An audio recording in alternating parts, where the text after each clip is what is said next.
There are many verbs starting with P in English, and prefer is one of them. And it's an important verb in English. Uh, ইংরেজিতে P দিয়ে অনেক verb শুরু হয় এবং prefer তার মধ্যে অন্যতম। প্রিফারের অর্থ হচ্ছে অধিকতর পছন্দ করা।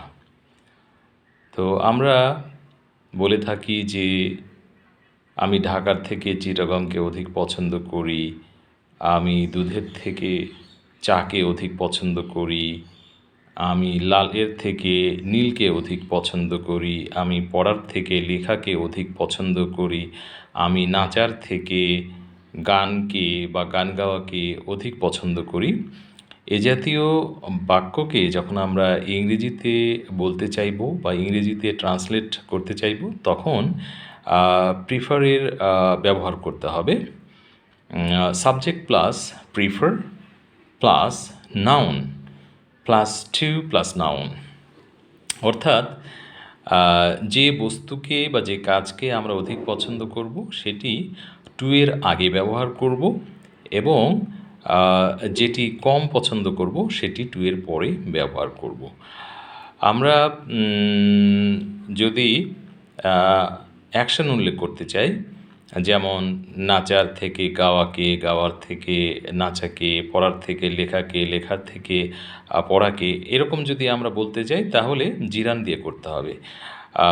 সেক্ষেত্রে subject plus prefer plus gerund plus to plus gerund এরকম স্ট্রাকচার হবে। অর্থাৎ I prefer reading to writing, I prefer singing to dancing, I prefer sleeping to working, এরকম হবে।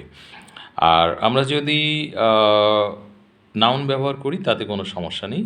যেমন I prefer tea to milk, I prefer Chittagong to Dhaka, I prefer red to white, or I prefer white to red.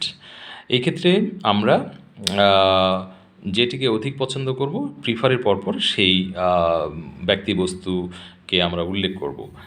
তারপরে যেটিকে কম পছন্দ করব সেটি two এর পরে ব্যবহার করতে হবে এবং এক্ষেত্রে হতে বা থেকে বা চেয়ে এরকম ইংরেজি শব্দের ব্যবহার করতে চাইলে আমরা দেন বা ফ্রম ব্যবহার করব না, আমরা ব্যবহার করব টু।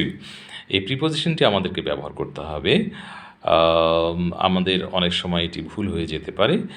তো I prefer singing to dancing, I prefer white to black, এইরকম ব্যবহার করতে হবে।